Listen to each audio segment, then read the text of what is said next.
Hello,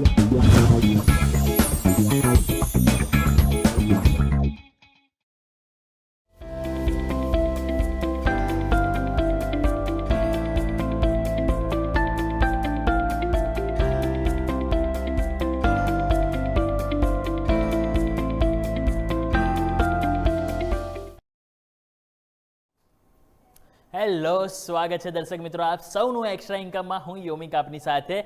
આપણે આજે વાત કરવાના છે ખાસ ટોપિક. એવો ટોપિક છે કે જેમાં આપણે સૌ કોઈ કહેવાય ને કે બહુ ઓછા લોકો હશે કે જેના આ વસ્તુ વિશે ડીપમાં નોલેજ હશે. હું આજે વાત કરવાનો છું આપના માટે લઈને આવી છું ટોપિક, અને એ છે બોન્ડ માર્કેટ. ઇક્વિટી માર્કેટ તો આપણા સૌ કોઈએ વાત કરી, મ્યુચ્યુઅલ ફંડની વાત કરી, પરંતુ આજે આપણે વાત કરીશું બોન્ડ. બોન્ડ એટલે શું? સિમ્પલ ભાષામાં જો તમને કહું, આપણે લોન લઈએ તો લોન લઈએ તો ઉપર શું કરીએ છીએ? ઇન્ટરેસ્ટ ચૂકવવું પડતું છે. પરંતુ આ જોશો, આપણે કોઈને લોન આપણે આપીએ અને આપણને સામે ઇન્ટરેસ્ટ મળે તો તેને સિમ્પલ ભાષામાં કહેવાય બોન્ડ. બોન્ડની ડેફિનેશન આ જ થાય છે કે બોન્ડ એટલે લોન. તો આવો તમને સમજ આવીએ કે હવે બોન્ડને આપણે વિગતવાર આજે આપણે સમજવાનો પ્રયત્ન કરીએ. તો સૌથી પહેલાં તો આપણે સમજીએ કે બોન્ડ એટલે સિમ્પલ ભાષામાં જેમ તમને મેં કીધું કે લોન એનો મતલબ થાય કઈ રીતે કે ફોર એક્ઝામ્પલ માની લો કે તમે બોન્ડ અહીંયાથી ખરીદો છો. બોન્ડ તમે અહીંયાથી ખરીદો છો અને તમે કોઈ કંપની અથવા ગવર્મેન્ટને અહીંયાથી પૈસા આપો છો. ગવર્મેન્ટ કે કંપની અહીંયા બોન્ડ ઇસ્યુ કરે, એમાં તમે પૈસા આપો છો. ફોર એક્ઝામ્પલ માની લો 10,000, લાખ રૂપિયા, 2 લાખ, 5 લાખ રૂપિયા, એ અમુક પર્ટિક્યુલર કહેવાય ટાઈમ સુધી તમારા પૈસા છે એ અહીંયાથી રોકાય. એટલે કે નિયમિત વ્યાજ છે તમારા પૈસા ઉપર અહીંયા તમને મળશે અમુક સમય સુધી, અને તમને અહીંયાથી પૈસા મળતા રહેશે વ્યાજ, અને જેવું સમય પતે એટલે તમારા પૈસા પાછા મળી જાય. સિમ્પલ આને કહેવાય આપણે બોન્ડ. ક્લિયર? હવે આપણે આને વિગતવાર સમજીએ એક્ઝામ્પલ સાથે. બોન્ડમાં જો તમે માની લો કે એકદમ આપણે છે એને સિમ્પલ ભાષામાં સમજીએ કે ધારો કે તમે તમારા મિત્રને બિઝનેસ માટે 1 લાખ રૂપિયા જોઈએ છે અને તમે એમને 1 લાખ રૂપિયા આપ્યા છે. હવે તમે એવું નક્કી કર્યું છે કે 1 લાખ આપો છો. મિત્ર એવું કહે છે કે દર વર્ષે હું તમને 8% વ્યાજ પ્રમાણે હું તમને પૈસા આપીશ. એટલે હવે તમે જો 8% વ્યાજ પ્રમાણે તમને આવશે 5 વર્ષ માટે. ફોર એક્ઝામ્પલ માની લો કે તમે એમને પૈસા આપો છો અને 5 વર્ષ પછી તમને 1 લાખ રૂપિયા એ પાછા આપશે. એટલે દર વર્ષે તમને 8% વ્યાજ આપશે તમારો મિત્ર, અને સામે તમને 1 લાખ રૂપિયા જે છે એ તમને 5 વર્ષ જેવા પડશે એટલે તમને અહીંયા પૈસા પાછા મળી જશે. તો આ જ કોન્સેપ્ટને જે ફાઇનાન્શિયલ માર્કેટમાં જે કહેવાય તો એને કહેવાય છે બોન્ડ. જે આપણે ડેપમાં સમજતા હોઈએ કે ડેપમાં રોકાણ કરતા હોય છે, મ્યુચ્યુઅલ ફંડ હોય છે કે અલગ અલગ તમે જો રોકાણ કરો તો એને સિમ્પલ ભાષામાં ડેપનો જ આ એક ભાગ છે અને એને કહેવાય છે બોન્ડ માર્કેટ. તો હવે આપણે સમજીએ કે બોન્ડમાં કઈ કઈ ટાઈપના અહીંયાથી ઓપ્શન હોય છે કે જેમાં આપણે અહીંયા રોકાણ કરી શકીએ, કે ટાઈપ્સ કયા કયા હોય છે. તો સિમ્પલ આપણે 4 ટાઈપ્સ આપણે અહીંયાથી સમજીશું. પહેલો જે છે એ છે ગવર્મેન્ટ બોન્ડ.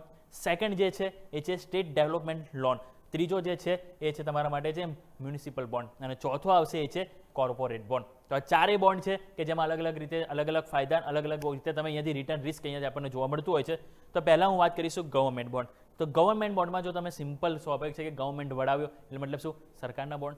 તો ગવર્મેન્ટ જે બોન્ડ છે એ સરકાર દ્વારા બહાર પાડવામાં આવે છે, અને આ જે બોન્ડ જે છે એ રકમ જે છે એ પાછી ન મળવાનું જોખમ છે ને અહીંયા એકદમ ના બરાબર નહીવત હોય છે. કારણ કે સ્વાભાવિક છે કે તમે સરકારને આપો છો, સરકાર તો ઉઠી નથી જવાની. સિમ્પલ છે. અને અહીંયા તમે જુઓ તો હવે સરકારની જે રોડ, રેલવે, ડિફેન્સ, ઇન્ફ્રાસ્ટ્રક્ચર, અથવા તમે જુઓ સાથે સાથે જ અમુક જે વિકાસ કાર્યો જે હોય છે, એટલે કે કહેવાય ને કે ઓવરઓલ કે દેશને લઈને જે પણ ખર્ચા કરવાના હોય છે તે ખર્ચાને પહોંચી વળવા માટે સરકાર અહીંયા બોન્ડ પાડતી હોય છે, જેને કહેવાય છે ગવર્મેન્ટ બોન્ડ.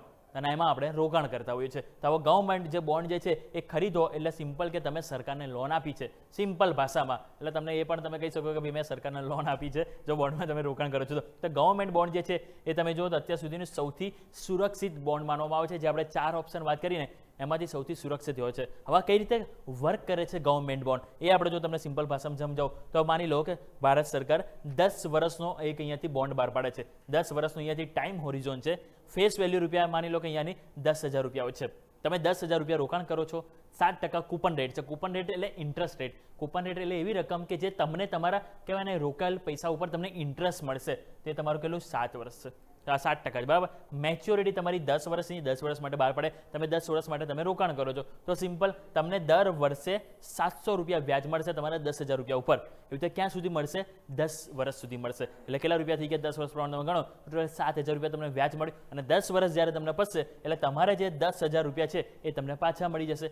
સિમ્પલ આને કહેવાય બોન્ડ. એટલે કે અમુક પર્ટિક્યુલર ટાઈમ સુધી તમે રોકાણ કરો છો, એ રોકાણ જ્યાં સુધી તમે હોલ્ડિંગ તમારું છે ત્યાં સુધી દર વર્ષે તમને વ્યાજ મળે છે જે નક્કી થયું એ પ્રમાણે. અને જેવું તમારી રકમ કહેવાય ને કે અહીંયા તમારું પતે છે, તમારો જે હોરિઝોન પતે એટલે તમને પૈસા તમને પાછા મળી જાય છે. સિમ્પલ. એટલે આ જે કહેવાય ને એને કહેવાય આપણે ગવર્મેન્ટ બોન્ડ, કે જેને સિમ્પલ ભાષામાં આપણે સમજવાનો પ્રયત્ન કર્યો. નેક્સ્ટ જો અહીંયાથી તમને વાત કરવા માંગીશ તો એ છે સ્ટેટ ડેવલપમેન્ટ લોન. હવે સ્ટેટ ડેવલપમેન્ટ જે લોન છે એ પણ જો તમને સિમ્પલ ભાષામાં હું તમને કહું તો સ્ટેટ એટલે શું આવી ગયું રાજ્ય, રાઈટ. એટલે કે રાજ્ય સ્ટેટ ડેવલપમેન્ટ લોન છે, એટલે કે બોન્ડ સરકાર દ્વારા તમે જો ખાસ કરીને જ્યાં બહાર પાડવામાં આવે છે, એટલે કે રાજ્ય સરકાર, એટલે કે ગુજરાત આવી ગયું, મહારાષ્ટ્ર આવી ગયું, તમે જો તો અહીંયા અલગ અલગ જે રાજસ્થાન આપણે વાત કરીએ તો અલગ અલગ તમે જો તો જે રાજ્ય હોય છે એમના દ્વારા સ્પેસિફિક આ જે બોન્ડ જે છે ને એ બહાર પાડવામાં આવતા હોય છે. એટલે એ જે પણ બહાર પાડવામાં આવે એમનું શું હોય, જે આપણે ગવર્મેન્ટ બોન્ડમાં શું છે ઓવરઓલ ભારતને લઈને જે બી વિકાસ કાર્યો હોય, રોડ, ઇન્ફ્રાસ્ટ્રક્ચર, એ પૈસા એમાં વપરાવામાં આવે. તો અહીંયા રાજ્ય સરકાર કરે એટલે કે રાજ્ય, એટલે ફોર એક્ઝામ્પલ માની લો કે ગુજરાત સરકાર બોન્ડ બહાર પાડે છે તો એને કહેવાય સ્ટેટ ડેવલપમેન્ટ લોન. તો અહીંયા ગુજરાત સરકારને કંઈ પણ કામ હશે વિકાસ કાર્યો માટેના, એમાં રોડ આવી ગયું, ઇન્ફ્રાસ્ટ્રક્ચર બધું આવી ગયું, તો એના માટે જે આ સરકાર જે બોન્ડ બહાર પાડે છે ને એને સિમ્પલ ભાષામાં કહેવાય સ્ટેટ ડેવલપમેન્ટ લોન. એટલે કે અહીંયા SDL જે એક ટાઈપ છે બોન્ડનો કે જે આપણે અહીંથી કહેવાય. હવે ક્લિયર. તો આ સેકન્ડ ટાઈપ થયો કે જે અહીંયા આપણે ધ્યાન પર રાખવું જોઈએ. હવે નેક્સ્ટ જો અહીંયાથી વાત કરવા માંગીશ તો એ આવશે મ્યુનિસિપલ બોન્ડ.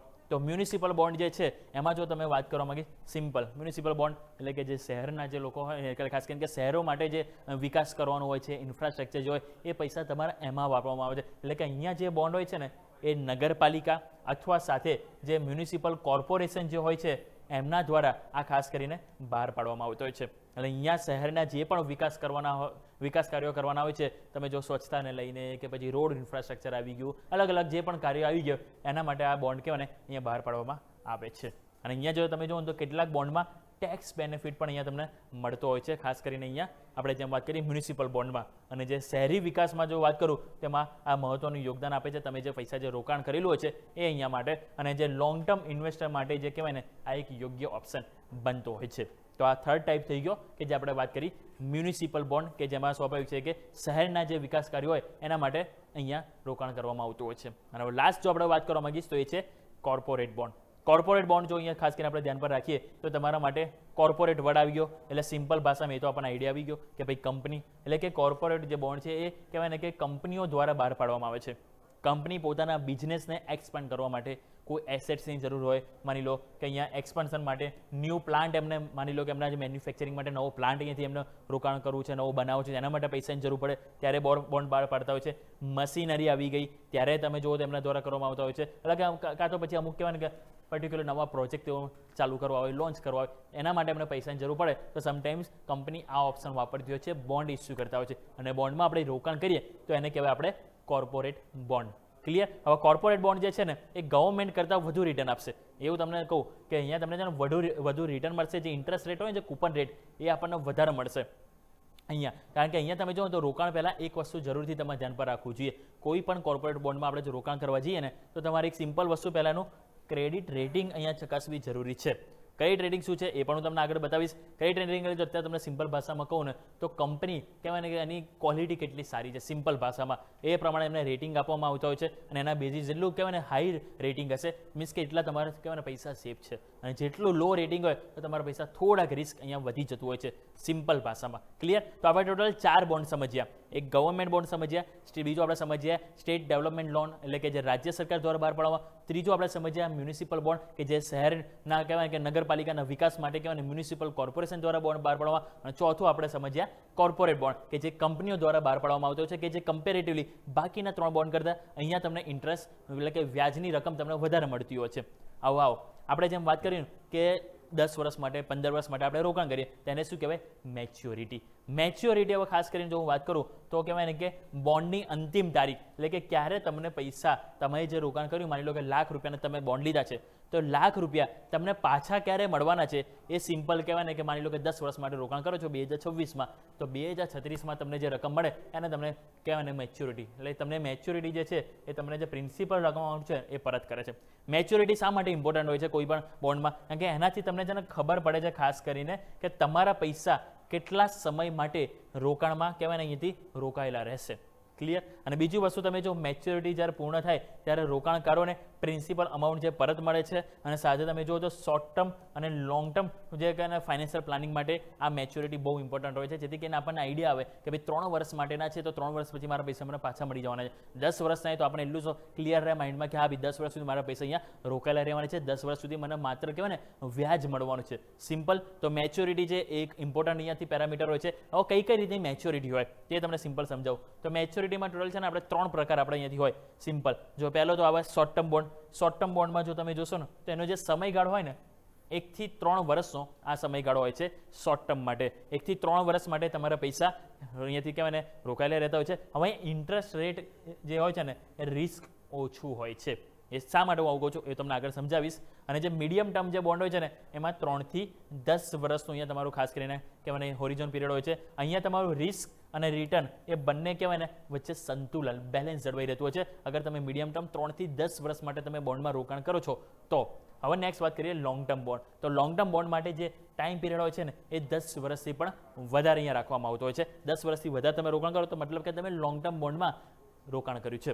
અને અહીંયા જે ઇન્ટરેસ્ટ રેટ રિસ્ક છે એ વધી જતું હોય છે. અને સાથે તમે જુઓ તો લાંબા ગાળાની જે આવક માટે આ એક ઉપયોગી કહેવાય ને સાધન બનતું હોય છે. કારણ કે સ્વાભાવિક છે કે લાંબા ગાળા માટે તમે રોકાણ કરશો એટલે તમને અહીંયા કહેવાય ને વર્ષો સુધી તમને વ્યાજ મળતું રહેવાનું છે. ક્લિયર? તો આપણે વાત થઈ ગઈ ઓવરઓલ કઈ કઈ ટાઈપની મેચ્યોરિટી હોય છે. આ જ વસ્તુ આપણે વિગતવાર પણ સમજીશું, પરંતુ ક્વિકલી સમય જોઈએ છે એક નાનકડા વિરામનો.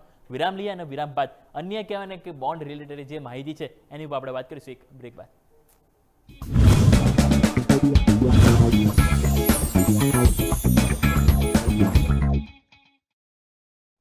બ્રેક બાદ આપનું સ્વાગત છે. દર્શક મિત્રો, બ્રેક પહેલા આપણે સમજ્યા કે બોન્ડમાં મેચ્યોરિટી એ શા માટે ઇમ્પોર્ટન્ટ હોય છે. જેમાં આપણે વાત કરી ટોટલ 3 ટાઈપની મેચ્યોરિટી હોય છે. શોર્ટ ટર્મ કે જે 1 થી 3 વર્ષ માટે હોય છે. મિડ ટર્મ મેચ્યોરિટી એટલે કે 3 થી 10 વર્ષ હોય તે મિડ ટર્મ માટેના તમારા બોન્ડમાં રોકાણ કહેવાય. અને 10 વર્ષથી વધારે માટે તમે રોકાણ કરો તેને કહેવાય લોંગ ટર્મ. અહીંથી મેચ્યોરિટી બોન્ડ કહેવાતા હોય છે. હવે આ જ વસ્તુ આપણે વિગતવાર આવો સમજીએ. તો અહીં આપણે જેમ વાત કરીએ સૌથી પહેલાં શોર્ટ ટર્મ કે એમાં મેં તમને એક વસ્તુ યાદ હોય તો મેં તમને મેન્શન કર્યું હતું ખાસ કરીને કે શા માટે તમે એ ઇમ્પોર્ટન્ટ હોય છે. રાઈટ? તો શોર્ટ ટર્મ આપણે જેમ વાત કરી હતી સૌથી પહેલાં મેં તમને કીધું કે એમાં જે ઇન્ટરેસ્ટ રેટ જે હોય છે ને એ ખાસ કરીને તમે જુઓ તો રિસ્ક જે છે ને ખાસ કરીને એ ઓછું હોય છે. શોર્ટ ટર્મ આપણે મેં વાત કરી હતી. હવે શોર્ટ ટર્મમાં કેમ ઇન્ટરેસ્ટ રેટ રિસ્ક ઓછો હોય? કારણ કે તમારું 1 થી 3 વર્ષ માટે રોકાણ થતું હોય છે. એટલે એમાં થાય છે શું કે માની લો કે આજે તમે કોઈ બોન્ડમાં રોકાણ કર્યું 7% ઉપર કર્યું છે. આ જ વસ્તુ માની લો કે તમે 5 વર્ષ પછી કોઈ હાઈ ઇન્ટરેસ્ટ ઉપર માની લો કે તમારું રોકાણ કરવામાં આવે છે તો મતલબ શું થશે કે અત્યારે 7% ઉપર 5 વર્ષ તમે રોકાણ કર્યું છે. 3 વર્ષ પછી માની લો કે તમારું જે ઇન્ટરેસ્ટ 7%ની સામે વ્યાજ દરમાં વધારો થયો છે અને તમારો જ્યારે 9% ઉપર કોઈ કંપની બહાર પાડશે તો જે રિસ્પોન્સ છે નવા ખરીદનાર શું જશે એ પેલામાં 9%માં જશે. એટલે જે 7% વાળું જે છે ને એનો રિસ્પોન્સ થોડો ઘટી શકે. એવા ટાઈમે તમે માર્કેટમાં વેચવા જશો તો તમારી ઇન્ટરેસ્ટ રેટ પ્રમાણે તમને ભાવ ના પણ મળે. તો એ સિમ્પલ છે કે અહીંયા ઇન્ટરેસ્ટ રેટ રિસ્ક બહુ ઇમ્પોર્ટન્ટ હોય છે તમારા શોર્ટ ટર્મ, મિડ ટર્મ અને લોંગ ટર્મ માટે. પરંતુ હવે આપણે જેમ વાત તમે જોઈ રહ્યા છો વોટ ઇઝ ક્રેડિટ રેટિંગ. જેમ આપણે શરૂઆતમાં વાત કરીને કોર્પોરેટ બોન્ડમાં ક્રેડિટ રેટિંગ બહુ ઇમ્પોર્ટન્ટ હોય છે. શા માટે ઇમ્પોર્ટન્ટ હોય છે તો એ સિમ્પલ ભાષામાં આપણે સમજીએ. જો પહેલાં તો તમે કંઈ બી બોન્ડ ખરીદશો ને તેમાં આ રેટિંગ આપેલા હશે. રાઈટ? એટલે કોર્પોરેટ બોન્ડમાં તમે જ્યારે પણ રોકાણ કરો ત્યાં ખાસ કરીને જોજો કે રેટિંગ સૌથી પહેલાં જો આવશે તો એ તમારે AAA રેટિંગ આવે છે. તો AAA એટલે કે હાઈએસ્ટ સેફ્ટી. તમારા પૈસાનું જે સેફ્ટી છે ને સૌથી હાઈએસ્ટ રહેશે. એટલે કે એકદમ હાઈએસ્ટ ક્વોલિટીવાળી જે કંપની છે ને એમાં તમારા પૈસા રોકાણ થઈ રહ્યા છે બોન્ડમાં. બીજી વસ્તુ પછી આવે AA એટલે કે જે હાઈએસ્ટ સેફ્ટીથી થોડીક કહેવાય ને કે ઓછી સેફ્ટી, પરંતુ સેફ તો તમારા પૈસા હોય છે. હવે વાત કરીએ એ તો એમાં તમારું જે હોય છે ને એ ગુડ એમ કહી શકાય કે ઇક્વલ, આમ નોટ એકદમ હાઈ મચ કહેવાય ને કે બહુ બેટર પણ નહીં ગુડ કે પછી એકદમ લો પણ નહીં. ક્લિયર? તો અહીંયા બેલેન્સ હોય છે. પરંતુ BBB આવે તો એમાં થોડુંક રિસ્ક તમારું વધી જતું હોય છે ખાસ કરીને કંપનીની ક્વોલિટીને લઈને. અને બીજું આવે સૌથી પહેલાં લાસ્ટમાં BB એન્ડ બિલો, અને એનાથી નીચે હોય તો એ તમારું જે છે ને હાઈ રિસ્ક થઈ જતું હોય છે તમારા પૈસાનું માટું. એટલે જ્યારે પણ તમે આ જે રેટિંગ જો ને એટલે તમને એ આઈડિયા આવી જાય કે ભાઈ મારા પૈસા જે કંપનીમાં રોકાણ થઈ રહ્યા છે બોન્ડમાં શું એ પૈસા મારા કેટલા સેફ છે, એ કંપનીની ક્વોલિટી કેટલી અહીંયાથી ક્લિયર છે, એ તમને આ રેટિંગ પરથી અહીંયાથી ખાસ કરીને ખ્યાલ આવશે. ક્લિયર? હવે હું જે તમને કહી રહ્યો હતો ને કે ઇન્ટરેસ્ટ રેટ રિસ્ક એનો મતલબ શું છે તો અહીંયા રિસ્ક માર્ક જે હોય છે બોન્ડમાં એ તમને હું સિમ્પલ ભાષામાં કહું કે જ્યારે પણ તમે માર્કેટમાં ઇન્ટરેસ્ટ રેટ આપણને વધે, આપણને ખ્યાલ છે કે RBI દ્વારા કહેવાય ને કે મોંઘવારી જ્યારે વધતી હોય છે એવું કહેવાય તો આપણે રેટમાં વધારો કરવામાં આવતો હોય છે. સિમ્પલ. તો જ્યારે એમના રેપો રેટમાં વધારો કરવામાં આવે ત્યારે તમારે જે ઇન્ટરેસ્ટ રેટ હોય છે ને એમાં વધારો થશે બોન્ડમાં. જે તમે લઈ લીધા છે તો ઠીક છે, પરંતુ જે નવા તમે ઇસ્યુ બહાર પાડવા જશો તેમાં તમારો કહેવાનો વધી જશે. સિમ્પલ. તો માર્કેટમાં જ્યારે ઇન્ટરેસ્ટ રેટ વધે ત્યારે તમારું જે જૂના બોન્ડની જે કિંમત જે ઘટી જાય છે. કેમ? સિમ્પલ ભાષામાં જો તમને કહું તમારી પાસે 7% કૂપન રેટવાળા બોન્ડ છે. હવે તમે માની લો કે નવા બજારમાં ઇન્ટરેસ્ટ રેટમાં વધારો થયો, RBI એનાઉન્સમેન્ટ કર્યું કે રેપો રેટ માની લો 50 બેઝિસ પોઈન્ટ વધ્યો, તો થશે શું નવા જે આવશે ને રેપો રેટ માની લો કે એમાં તમારે 9% ઇન્ટરેસ્ટ રેટ સાથે હવે અહીંયાથી લોન્ચ નવા થાય છે. તો એવા ટાઈમે શું થશે રોકાણકારોને નવા બોન્ડ ખરીદવાનું વધારે પસંદ કરશે અને એવા ટાઈમે શું થશે કે તમારી પાસે જે બોન્ડ છે એની માર્કેટ પ્રાઇસ ઘટી જશે. સિમ્પલ આપણે પહેલેથી ભણેલા છે ડિમાન્ડ ઘટશે તો તમારી પ્રાઇસ ઘટશે, ડિમાન્ડ વધશે તો પ્રાઇસ વધશે. સિમ્પલ છે. તો અહીંયા જ્યારે 9% ઇન્ટરેસ્ટ રેટમાં કોઈ આપતું હોય તો હું જૂનામાં માની લો કે હું નવું ઇન્વેસ્ટર છું, ઓલરેડી પહેલાં એક્ઝિસ્ટિંગ છે 7%. હવે મારે માની લો કે નવા ખરીદવા છે તો હું 9% ખરીદીશ કે 7% ખરીદીશ? ઓબ્વિયસલી આન્સર 9% છે, તો હું 9% રોકાણ કરીશ. એટલે શું થશે કે ત્યાં ડિમાન્ડ ઘટી જશે, મીન્સ કે ત્યાં ખરીદનારાની સંખ્યા ઓછી થઈ જશે. એવા ટાઈમે છે ને સ્વાભાવિક છે કે ઇન્ટરેસ્ટ રેટ રિસ્ક છે એ તમારું સ્વાભાવિક છે આવી શકે છે. ક્લિયર? તો એટલે મેં કીધું કે શોર્ટ ટર્મમાં 1 થી 3 વર્ષ માટે તમે રોકાણ કરો તેમાં ચાન્સીસ ઓછા હોય છે, પરંતુ લોંગ ટર્મ જેમ તમે જાઓ તો ઇન્ટરેસ્ટ રેટ રિસ્ક તમારું થોડુંક કહેવાય ને અહીંયા વધી જાય છે. હવે સિમ્પલ વાત કરું, ક્રેડિટ રિસ્ક શું? ક્રેડિટ રિસ્ક આ બહુ ઇમ્પોર્ટન્ટ હોય છે જ્યારે પણ આપણે બોન્ડમાં ઇન્વેસ્ટ કરીએ ત્યારે.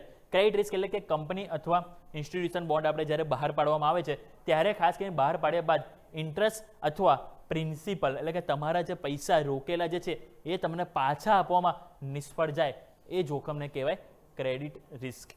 સિમ્પલ, મેં આજે 1 લાખ રૂપિયા રોકાણ કર્યા, મને દર વર્ષે માની લો કે 8% પ્રમાણે મેં મારું રોકાણ છે એટલે કે 8% ઇન્ટરેસ્ટ રેટ મને મળવાનો છે. દર વર્ષે માની લો મને 8,000 રૂપિયા મળવાના હોય, હવે 8,000 મને નથી મળતા તો એ તમારું ઇન્ટરેસ્ટ રેટ રિસ્ક થઈ ગયું. માની લો કે જ્યારે 5 વર્ષ માટે કે 10 વર્ષ માટે રોકાણ કર્યું છે, જ્યારે સમય પૂરો થાય મને મારી રકમ પાછી નહીં મળતી તો એ તમારું જે છે ને પ્રિન્સિપલ કહેવાય, અને એ ચૂકવવામાં ફેલ જાય તો એને કહેવાય ક્રેડિટ રિસ્ક સિમ્પલ ભાષામાં. હવે અહીંયા જો સમજીએ, કોઈ કંપની છે કે નાણાકીય મુશ્કેલીઓમાં આવી ગઈ, ફાઇનાન્શિયલી પ્રોબ્લેમ આવ્યો, ઘટાડો દેવામાં પહોંચી ગઈ અને કંપની પાસે પૈસા નથી ચૂકવવા માટે, તો એવા ટાઈમે સ્વાભાવિક છે કે કંપની દેવાળું ફૂંકતી હોય છે. તો એવા ટાઈમે તમારું જે બોન્ડ હોલ્ડર્સ જે છે એમને પૈસા પાછા મેળવવામાં મુશ્કેલી પડી શકે છે. એટલા જ માટે મેં તમને શરૂઆતમાં શું કીધું, ક્રેડિટ રેટિંગ ચકાસવી જરૂરી છે. જો હાઈએસ્ટ ક્રેડિટ રેટિંગ હશે મતલબ કે કંપનીના આવું થવાનું ચાન્સીસ ઓછા છે, અને સૌથી BB એન્ડ બિલો એનાથી ઓછા રેટિંગ હોય તો ચાન્સીસ છે કે આ કાલ ઉઠીને કંપની સાથે આવું થઈ પણ શકે છે લોંગ ટર્મમાં. એટલા માટે કોઈ પણ કંપનીમાં તમે રોકાણ કરો, સિમ્પલ ક્રેડિટ રેટિંગ ચકાસી લેવાની, બહુ જ આપણે વિચારો નહીં. હવે નેક્સ્ટ આપણે વાત કરીએ લિક્વિડિટી રિસ્ક. લિક્વિડિટી રિસ્ક આ પણ બહુ ઇમ્પોર્ટન્ટ હોય છે. શા માટે? કારણ કે અહીં તમે જો કે જરૂરિયાત સમયે તમે જો બોન્ડ સરળતાથી તમે માર્કેટમાં વેચી શકો ને એને લિક્વિડિટી કહેવાય, પરંતુ તમે માની લો કે તમે વેચવા જાઓ છો ને સામે કોઈ ખરીદનાર જ નથી તો સિમ્પલ એને કહેવાય લિક્વિડિટી રિસ્ક. અહીંયા તમે જો બોન્ડ તમારે વેચવો છે પરંતુ માર્કેટમાં કોઈ ખરીદનાર જ નથી, ઓછા છે, તો એવા ટાઈમે જે બોન્ડ જે છે એ તમારે ડિસ્કાઉન્ટ પર વેચવો પડી શકે છે, અને ડિસ્કાઉન્ટ પર વેચવો પડે એટલે સ્વાભાવિક છે કે વેચવામાં તમને ક્યારેક સમય પણ લાગી શકે છે. તો આ તમારું થઈ ગયું લિક્વિડિટી રિસ્ક. એટલે અમુક એવા બોન્ડ હોય કે જેમાં માની લો કે રેટિંગ ઓછા છે કે જેમાં રોકાણ કરવાવાળા ઓછા છે, તો જ્યારે તમારે વેચવા જવું છે સિમ્પલ તમે ક્યારે વેચી શકશો? જ્યારે સામે કોઈ ખરીદનાર હશે ત્યારે. હવે માની લો ખરીદનાર વેચવાવાળા 10 છે, સામે ખરીદનારા 5 જ છે, તો એવા ટાઈમે શું થશે? બાકીના જે 5 છે એમને તો પ્રોબ્લેમ થશે. પછી એવા ટાઈમે શું થશે? તમારે ડિસ્કાઉન્ટ ઉપર જવું પડે. અત્યારે માની લો કે ઇન્ટરેસ્ટ રેટ માની લો 7% છે, હવે તારે તમારે કહ્યું ભાઈ હું 6.5% પ્રમાણે વેચું, તે તમારું રિસ્ક કહેવાય અહીંયા સામે આવતું હોય છે. તો એ સિમ્પલ ભાષામાં જેને કહેવાય લિક્વિડિટી રિસ્ક. ક્લિયર? હવે નેક્સ્ટ આપણે અહીંયાથી વાત કરીએ. 2 ટાઈપના છે ને તમે જુઓ તો અહીંયા આપણને જે સિક્યોરિટી અને જે કોલેટરલ પ્રમાણે તમે જુઓ ને તો 2 ટાઈપ્સ હોય છે. એક છે સિક્યોર બોન્ડ અને બીજા આવે છે અનસિક્યોર બોન્ડ. આ પણ આપણે બહુ ઇમ્પોર્ટન્ટ ટોપિક છે સમજો. સિક્યોર બોન્ડ એટલે વર્ડ જ તમને કહેવાય છે કે તમારી પાસે થોડી સિક્યોરિટી છે. સિક્યોર બોન્ડ એટલે એવો બોન્ડ કે જેમાં કંપની બોન્ડ સામે પોતાની જે કહેવાય ને કે એસેટ સંપત્તિ જે હોય છે એ સિક્યોરિટી તરીકે મૂકે છે.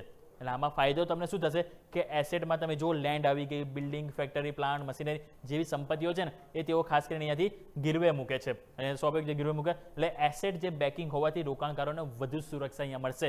કાલ ઉઠીને કંપની ઉઠી પણ ગઈ તો કંપનીએ ઓલરેડી સંપત્તિ તો મૂકેલી છે, તો એ વેચીને તમારા પૈસા તમને મળી જશે. સિમ્પલ, એને કહેવાય સિક્યોર બોન્ડ. એટલે કે જે ડિફોલ્ટની સ્થિતિમાં એસેટ વેચીને રિકવરી થવાની સંભાવના હોય એને કહેવાય તમારે સિક્યોર બોન્ડ. અને અહીંયા થશે તો મારું ક્રેડિટ રિસ્ક ઓછું થઈ જશે. જે આપણે પહેલાં વાત કરીને કે ક્રેડિટ રિસ્ક કંપની કાલ ઉઠીને દેવાળું ફૂંકે તો એવા ટાઈમે આ સિક્યોર બોન્ડમાં તમારા પૈસા પાછા પરત મળવાના ચાન્સીસ વધી જાય છે. અને જે કન્ઝર્વેટિવ જે ઇન્વેસ્ટર છે એમના માટે બહુ યોગ્ય હોય છે. આપણે પહેલાં પણ ભણેલા છે, ટોટલ 3 હોય છે ઇન્વેસ્ટર. એગ્રેસિવ ઇન્વેસ્ટર હોય, મોડરેટ રિસ્ક હોય અને કન્ઝર્વેટિવ હોય. એગ્રેસિવ એટલે શું કે જે સૌથી વધારે રિસ્ક લેવામાં માનતા હોય છે. મોડરેટ એટલે કે જેઓ કહેવાય ને બેલેન્સ રિસ્ક લેવા માંગે, અને સૌથી છેલ્લા કન્ઝર્વેટિવ કે જે બહુ ઓછું રિસ્ક લેવા માંગતા હોય એ લોકો માટે બેસ્ટ ઓપ્શન છે સિક્યોર્ડ. તો એમાં જે તમને છે સુરક્ષા હોવાથી એ વસ્તુ છે કે ઇન્ટરેસ્ટ રેટ જે છે એ સામાન્ય રીતે તમને થોડુંક ઓછું મળે છે. કારણ કે સ્વાભાવિક છે કે હવે તમને આટલી સિક્યોરિટી આપશે તો ઇન્ટરેસ્ટ રેટ બી તો ઓછું આપશે. પરંતુ હવે તમને એવું છે કે મારે તો કહેવાય ને રિસ્ક ભલે વધારે રહે પરંતુ મારે તો કહેવાય ને કે વધારે ઇન્ટરેસ્ટ રેટ મળે એવામાં રોકાણ કરવું છે. તેવા માટે ખાસ કરીને તમારે જે આવશે તો એ તમારે સિમ્પલ છે અનસિક્યોર્ડ બોન્ડ. તો જે અનસિક્યોર્ડ જે બોન્ડ જે છે એ તમારા માટે કહેવાય ને સેકન્ડ ઓપ્શન ખાસ કરીને જોવા મળશે. તો એ તમારા માટે અહીંયા અનસિક્યોર્ડ બોન્ડ આવશે. લાવ તો અનસિક્યોર્ડ બોન્ડમાં તમે જો બોન્ડ કે જેમાં ખાસ કરીને કંપની જે છે એસેટ સિક્યોરિટી તરીકે ગીરવે મૂકે છે. એસેમાં તો સિક્યોરિટીમાં, પરંતુ અહીંયા ગીરવે મૂકતી નથી. આ છે અનસિક્યોર્ડ, એમાં કોઈ જ કહેવાય ને કે એમની એસેટ્સ મૂકતા નથી. એટલે કે બોન્ડ જે છે એ માત્ર કંપનીની જે કહેવાય ને કે જે ફાઇનાન્શિયલ સ્ટ્રેન્થ, સાથે તમે જુઓ તો રેપ્યુટેશન કંપનીની જે માર્કેટમાં હોય, અને સાથે એમની જે ક્રેડિટ વર્ધીનેસ કે શું એમના જે ટ્રાન્ઝેક્શન લોકો સાથે વ્યવહાર કેવી રીતે રહ્યા છે એ અહીંયા જે હોય એ મેટર કરતું હોય છે.